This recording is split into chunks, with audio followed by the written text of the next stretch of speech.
We're glad to have you back. Omni Retail recognized as Africa's fastest growing company by the FT Rankings 2024. Reached an agreement, I think it was earlier last month, for the acquisition of Traction Apps, a leading payment solution provider for small merchants in Nigeria. Well, this acquisition marks a significant step towards a significant step forward in Omni Retail's mission to strengthen financial services and trade solutions for small and medium-sized enterprises within the fast-moving consumer goods FMCG value chain across Africa. Omni Retail, which has been addressing challenges faced by SMEs in the FMCG space since 2019, launched OmniPay in 2022, a seamless payment platform that integrates with 13 financial service providers, enabling smooth collection and supplier payments. OmniPay uses transaction data to build creditworthiness scores, empowering underserved retailers with the capital needed for growth. Traction App, founded by Maiwa Ali and Dolakwa Adejigbe in 2020, has grown to serve more than 100,000 merchants by offering a one-stop platform that includes payment acceptance, lending, and retail software solutions. This acquisition would allow Omni to integrate Traction's merchant POS services to Omni. Let's talk. There's a lot. I can go on and on.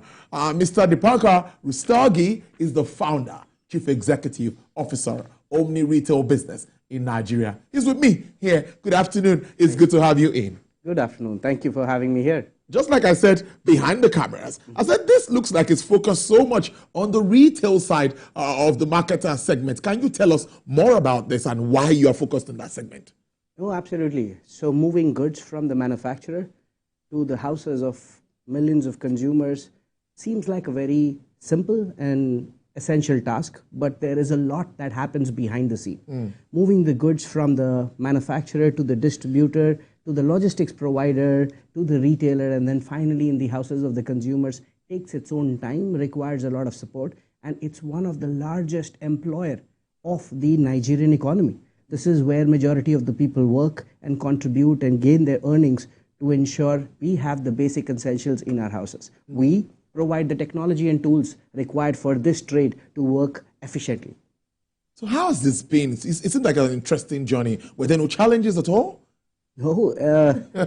Or you stepped on them, you used them as a springboard? So I'll give you my background. I have worked with some of the largest FMCG companies. Right. You have heard of Indomie, and I worked with Indomie for a couple of years prior to starting up a platform called VConnect. It was the largest local search engine in Nigeria, and then stepped out from that, and in 2019 started Omni Retail. The idea of starting this platform was not to try and become a manufacturer or become a distributor or own the largest fleet. The idea was to digitize the existing stakeholders that exist in the value chain. That means all manufacturers should have one single point where they can register all their products. All distributors can come and order their products seamlessly without having any challenges. All logistics providers should be in a position to generate the revenue for their business and seamlessly get their income on a daily basis without a problem. And then we embedded payments and technology in the entire value chain, because no goods move without movement of cash or movement of money. So now that's the financial service aspect of it. Tell us about this partnership that I used in my introduction. Tell us more about that partnership and what it entails. Yeah, so this journey of financial services started in 2022 when we had scaled up as a retail service provider, but majority of the payments on the platform were cash. And handling cash from hundreds of thousands of retailers across the country is a challenging task. So what we started doing is we started digitizing our drivers. We started digitizing our retailers. What that meant was they can now receive payments conveniently at negligible cost from their customers and make payments to their suppliers efficiently. When we started doing this, we realized that this is seamless, better, and then we were hit by the demonetization time. Okay. And at that point in time, a large number of these retailers who were underbanked, did not have bank accounts and did not have the opportunity to collect digital payments, quickly jumped on to our platform and started receiving payments from their customers. That's how our transfer part of the system, receiving payments through transfers, became substantially large. And when we saw that, we integrated more and more partners. So we have 13 different financial service providers, from the largest of the banks to the largest of the fintech companies, onto a single platform. And then we started seeing requests from our merchants and our customers that we want to pay via card on OmniPay. We were working with Traction at that point, and we realized it would be great to merge the synergies that we have in the two platforms to come together and build a unified platform for retail payments to service the retail value chain. That's how the Traction thing happened, and I'm grateful. I mean, the team is great, the founders are amazing, they have a great background and a good thought process around what digital payments can do for these retailers. So you just bounced on it and you yeah. and took advantage. What's the market impact? If you look at your market impact, considering technology you've deployed and all of that, how is it looking? I think the impact of this technology is amazing. So it has 6 different areas of impact. Number one is it brings in visibility in the entire value chain. So a manufacturer now knows where his goods are available, where is his good stock out, where is he overstocked, and he can actually plan his production more efficiently. So efficiency grows. The second part is inventory planning for distributors and retailers becomes better, because these are people who don't have all the cash available in the world. If they plan their inventory efficiently, they will be able to grow their top line better. So I think that really helps. The third part is majority of our value chain, 75% of it, was not financially included a couple of years back. So they actually collected the cash and kept it below. They had a small safe under their seat. They kept it there, and they would use that cash on a day-to-day basis. So with this financial inclusion, and nobody would provide these people because they were not financially included, nobody would provide them credit. There was no history. When they moved to using technology tools, there is a trail of their transactions, which helps us build a creditworthiness score and enables them to access credit and scale their businesses. And I think these are the top 3 reasons of the 6 reasons. Building, scale, and growing the retailers. The vision is how we can make these small traditional retailers as powerful as the large supermarkets in different parts of the country. Some will look at the economic situation in Nigeria and say, oh, wow, well, are you thriving despite this economic situation? But it seems like one way or the other, people must buy and sell. What would you say about is it affecting your business in any way? Yeah, I think when the times are tough, there are 2 sides of a coin. One side, it's going to be so tough to run a business. But if you are providing an efficiency enabler, there are those people who feel that they want to run the business, but it is tough. They will automatically get attracted to your platform. So our business has gotten more traction because of the challenges thrown by the economy, to everyone in the platform, in the value chain. Manufacturers are queuing to onboard onto the platform. Distributors and retailers want to be onboarded to the platform because they can make more money if they are a part of this. We have 300 plus logistics partners who are willing to provide their vehicles so they can make more money out of delivering goods from the distributor to the retailer. And I think that's the power of technology. But technology, some also tell you that technology comes with its own shortcomings. There are challenges too, where people try to hack, people try to get into. Are you well secured and protected away from all of these challenges so that people don't get to bite their fingers? Yeah. So many people bring in technology from various parts of the world and implement it here in Nigeria. This is technology that is built by us Nigerians in Nigeria and has scaled up significantly. This is my second company. I'm really astonished by the tech talent that we have within the country and the potential of that. So I think it's a pretty secure platform. Along with being secure, it is also custom built with the challenges that we face. No other country, whether in the European continent or in the United States, is facing the challenge of the traditional trade, where 95% of the overall trade is traditional. Majority of the trade in those countries or those continents is modern trade, and it's easier to digitize. Here, because the problem is unique, we had to build the technology on our own and scale based on the incentives that our stakeholders wanted to align with.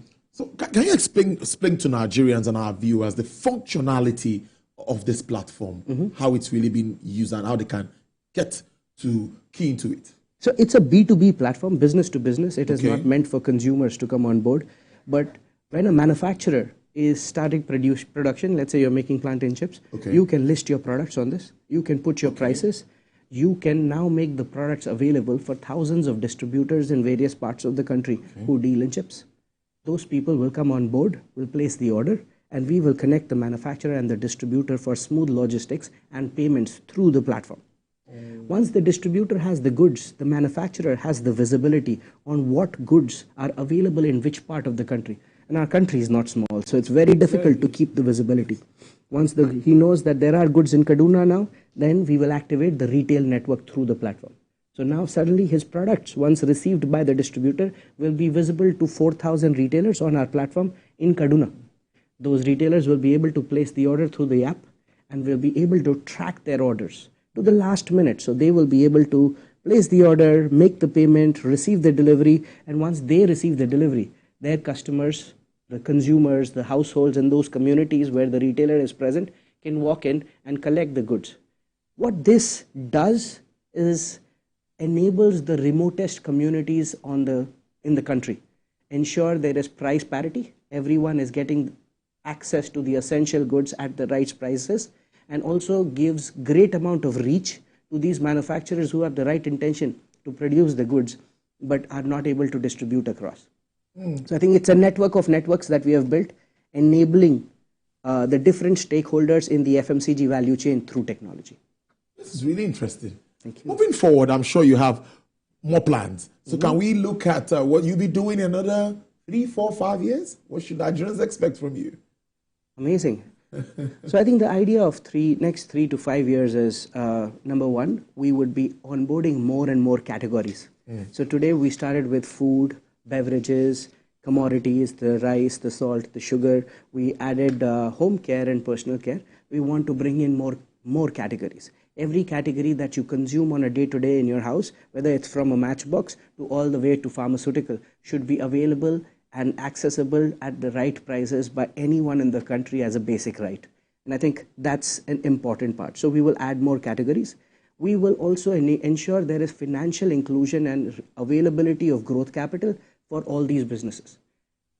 We have partnered with large institutions both within Nigeria and globally to showcase the growth of the small and medium scale enterprises, and we want to ensure there is right amount of funding available for these businesses to scale and build substantial solid businesses. So next time COVID happens, none of them get shaken.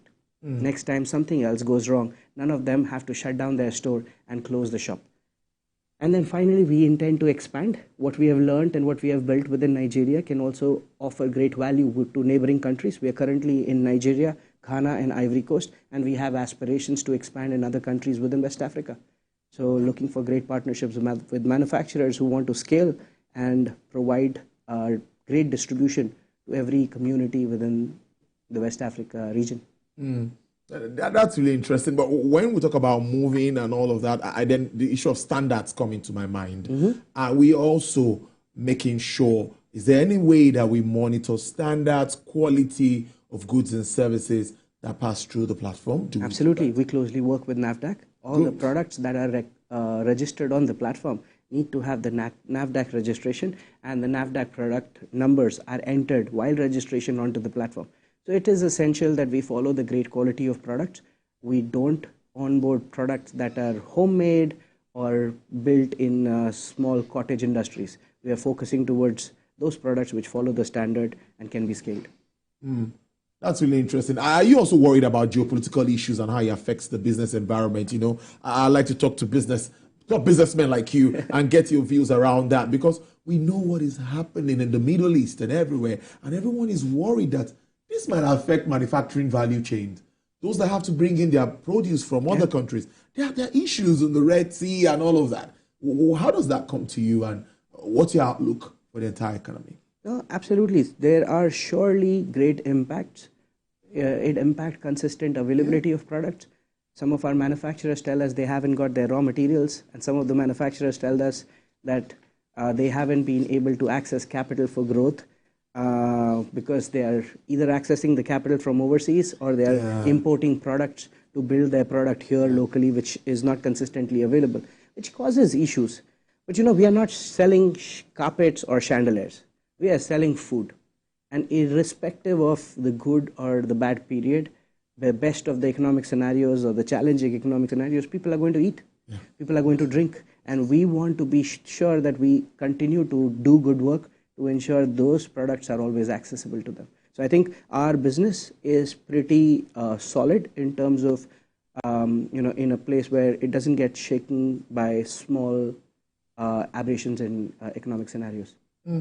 Well, interesting stuff. I think it's been an interesting conversation with you. I don't know if you have more to tell Nigerians, but you're doing something really great. I read about you, saw your details, and I see that you've done a lot in this industry. What's a parting shot? You have something more to say? Absolutely. I think everyone talks about the challenges with unemployment in the country, and also the previous speaker spoke about how Nigerians are so enterprising. So within our platform, we have this community for entrepreneurs, where if you want to be a warehousing entrepreneur, you can come and join the platform and become an Omni Hub franchise owners, where you will earn between $500,000 to 2 million naira on a monthly basis by running your business in your own area. You don't have to move to Lagos or go to Port Harcourt. You can continue to run it. So it'll be great for you to come on our website and register. Similarly, if you have a fleet and you want to become a part of supplying goods from the distributors to the retailers, bring on, we will verify you, vet you, train you onto the platform, and then you would be able to generate an earning and then build your network of fleets to make your community fulfilled. So I think there are various opportunities where warehousing partners, logistics partners, and customer engagement partners can be onboarded. These are all entrepreneurs, and we seek those on continuous basis. So it's an opportunity for us to grow our network. Dipankar Rustagi is the founder, CEO, Omni Retail Business in Nigeria. Interesting conversation. Let me tap into that spirit of that business. Thank you. I wish you all the best. Hope to see you again soon. Look forward. All right, then. Thank you so much. Well, interesting conversation. Let's take a break. When we come back, we will talk markets, and Mr. Mukhtar Mohammed will join me to take over with Market Review. Stay with us. It's Business Nigeria.